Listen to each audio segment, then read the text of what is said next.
मागील भागात आपण पाहिलं, नैना घर सोडून गेल्यानंतर एकट्या श्यामरावांनाच तिची काळजी वाटत होती. आपल्या परीने ते तिला शोधायचा प्रयत्न करत होते. पाहूया पुढे दुसऱ्याची बायको भाग 60. मी आत्ताच ताराला फोन करून विचारलं. नैना तिकडंही गेली नाहीये. मला वाटतं आपण पोलिसात जायला हवं, श्यामराव म्हणाले. तुम्हाला म्हटलं ना एकदा, पोलिसात तक्रार नाही द्यायची म्हणून, लीलाबाई म्हणाल्या. अगं बये, जरा विचार तर कर. त्या पोरीनं जीवाचं काही बरं वाईट केलं तर, श्यामराव म्हणाले. करू द्या, केलं तर केलं, पण पोलिसात तक्रार द्यायची नाही, लीलाबाई म्हणाल्या. प्रणित, तू सांग हिला समजावून, पोलिसात तक्रार देऊन दे म्हणा, श्यामराव म्हणाले. तुम्ही दोघं ठरवा काय करायचं ते. मला ऑफिसमध्ये जायला उशीर होतोय. लग्नही तुमच्या मर्जीनुसार झालं होतं. आता बाकीही तुम्हीच निस्तरत बसा. प्रणित ऑफिसची तयारी करून ऑफिसमध्ये निघून गेला. पोरगं तर गेलं उपाशीच. बाहेर काही खाऊन घेईल. आमच्या पोटात काही पडणार आहे का, की बाहेर जाऊन खाऊन येऊ, श्यामराव लीलाबाईंना म्हणाले. बाहेर नका जाऊ. मी एकटी नाही राहणार घरात. कोणी पोलीस वगैरे आले तर, थांबा तुम्ही, मी लगेचच काहीतरी खायला बनवते. लीलाबाई घाबऱ्या गुबऱ्या झाल्या होत्या. तशाच त्या स्वयंपाकघरात गेल्या. नैना घरात आल्यापासून त्यांनी स्वयंपाकघरात काही करणं सोडून दिलं होतं. इतके दिवसांनी त्या स्वयंपाकघरात गेल्या तर त्यांना काही सुचत नव्हतं. काम करताना विनाकारण घाईगडबड होत होती. हातातल्या वस्तू पडत होत्या. मस्त होतं ना, इथं बैठकीत पलंगावर बसायचं आणि आज्ञा सोडायच्या. त्यातही जरा काही कमी जास्त झालं की खडे बोल सुनवायचे. आता स्वतः करायची वेळ आली तर लगेच हातातून वस्तू पडत आहेत. श्यामराव बैठकीच्या खोलीतून ओरडले. एकतर कामाची सवय तुटली आहे, त्यात तुम्ही अजून एखाद्या सासूसारखं बोलू नका. करते ना मी सगळं, लीलाबाई स्वयंपाकघरातून मोठ्या तावानं म्हणाल्या. पण एखाद्या नवख्या स्त्रीसारखं त्यांना काही सुचत नव्हतं. लीलाबाईंनी कसेबसे पोहे केले. पोहे अगदीच बेचव आणि कडक झाले होते. श्यामरावांनी पोह्याची प्लेट तशीच बेसिनमध्ये सरकवली. नैना घर सोडून जाऊन अजून 24 तासही झाले नव्हते, पण एवढ्या वेळात घराचा अगदी उकिरडा झाला होता. लीलाबाईंना एके ठिकाणी बसून खायची सवय लागली होती. आज मात्र घरातलं सगळं आवरताना त्यांचे हाडं आणि सांधे पार दुखून गेले होते. कुठं जाऊन बसली असेल माहीत नाही, लीलाबाई धुसफुसत होत्या. तेवढ्यात श्यामराव बाहेरून आले. तुम्ही कधी बाहेर गेला होतात आणि मला एकटीलाच सोडलं इथं, लीलाबाई म्हणाल्या. अगं काही खायला कर म्हटलं तर तसे बेकार पोहे केलेस. तुझ्याच्यानं स्वयंपाक होणार नाही हे चित्र स्पष्टच झालं. म्हणून समोसे घेऊन आलो. तुला सांगून गेलो असतो तर बाहेर जाऊ नका म्हणून तगादा लावला असतास. आता प्लेट तरी आण खायला, श्यामराव म्हणाले. लीलाबाई प्लेट घेऊन आल्या. मुद्दामच आपल्याला त्रास द्यायचा म्हणून घरातून निघून गेली ही कार्टी. पण कुठं जाणार आहे? परत आली की बघतेस मी तिची, लीलाबाई म्हणाल्या. आता बोंबलून काय उपयोग? तिला मोबाईल घेऊ दे म्हटलं तर तोही घेऊ दिला नाहीस. आता मोबाईल असता तर फोन करून काही सुगावा तरी लागला असता, श्यामराव म्हणाले. मी आपले पैसे वाचावे म्हणून म्हटलं होतं, लीलाबाई म्हणाल्या. वाचवला ना पैसा आता? आता शांत राहा, श्यामराव म्हणाले. संध्याकाळी प्रणीत घरी आला होता.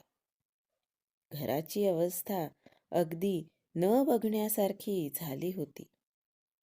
बैठकीत समोसाच्या पार्सलचे कागद, कॅरी बॅग, चहाचे कप तसेच पडलेले होते. श्यामराव रात्री बैठकीत झोपले होते तेव्हाच्या त्यांच्या पांघरुणाची घडीही कोणी घातली नव्हती. स्वयंपाकघरातही उष्टे खरकटे भांडे पसरलेले होते.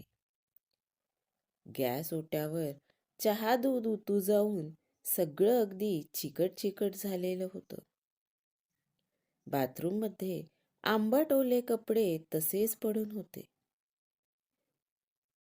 त्याचा कुब्बट वास सुटला होता. प्रणीतच्या खोलीतही त्याचं अंथरूण पांघरून तसंच पडलेलं होतं. घराला साधा झाडूही मारलेला नव्हता. काय ग हे, कसला राडा पसरवून ठेवला आहेस? आल्या आल्या तो लीलाबाईंवर चिडला. तुझी बायको गेलीये ना घर सोडून, मग हे असंच होणार.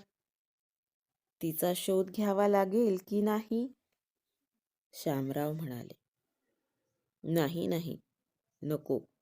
ती पोलिसात जाईल आणि मग पोलीस मलाच पकडतील. लीलाबाई असंबद्ध बडबड करत होत्या. बोलता बोलता मध्येच रडतही होत्या. आक्रमक होत होत्या. तितक्यात प्रणीत कुणाला तरी फोन लावत होता.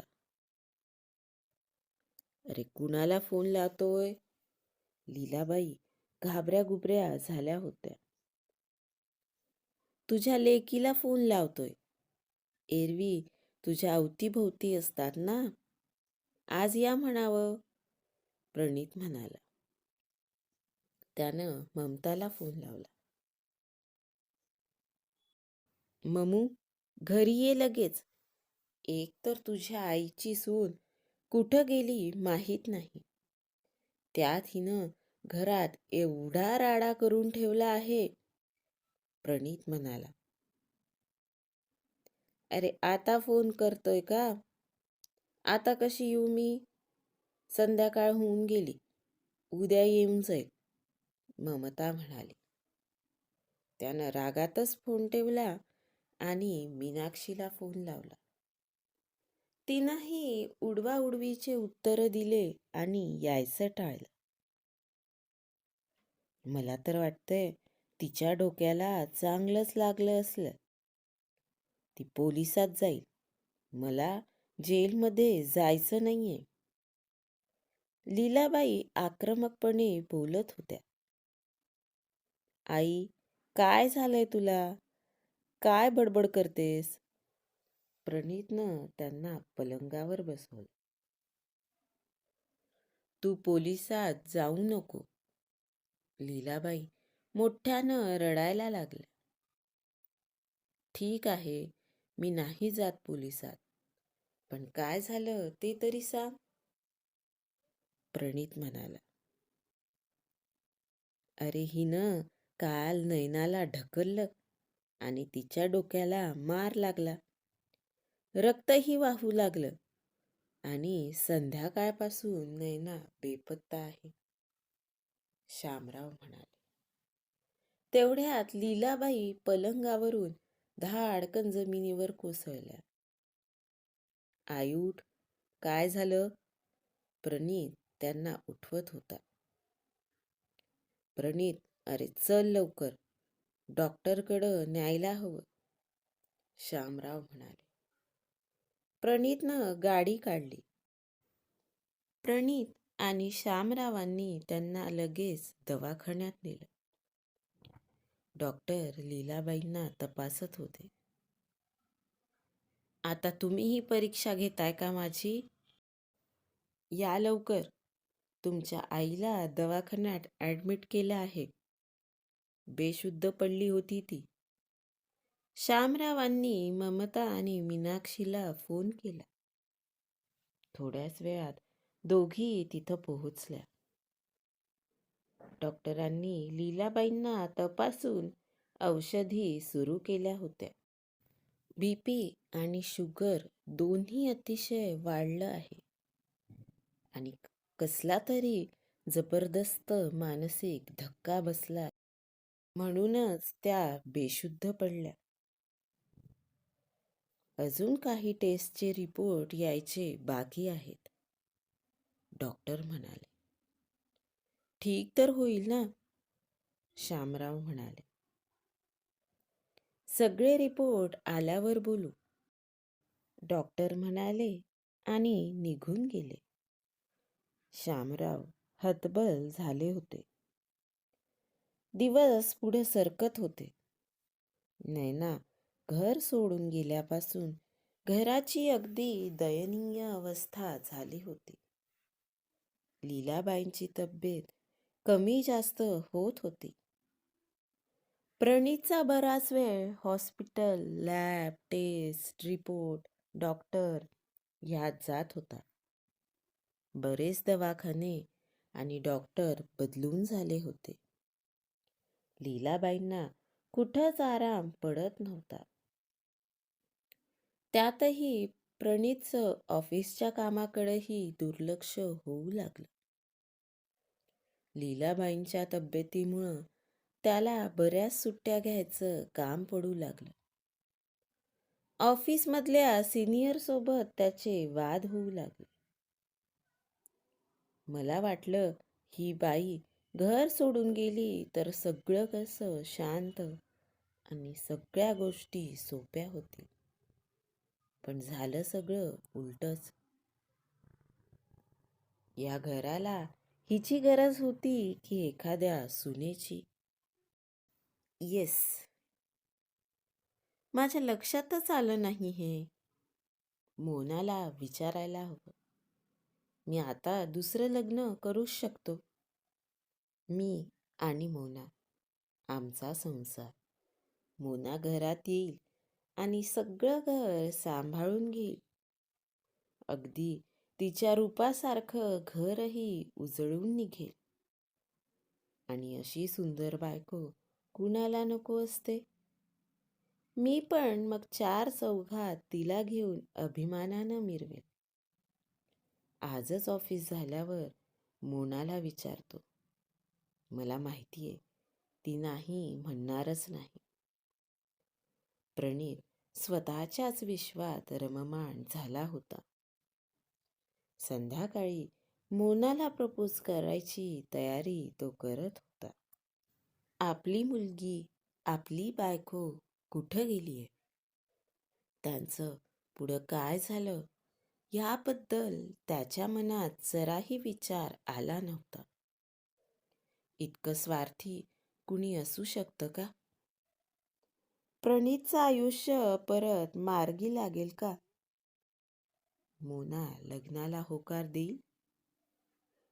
नैनाचं पुढं काय होईल? जाणून घेण्यासाठी ऐकत रहा कथा मालिका दुसऱ्याची बायको. आजचा भाग कसा वाटला कमेंट करून सांगायला विसरू नका. धन्यवाद.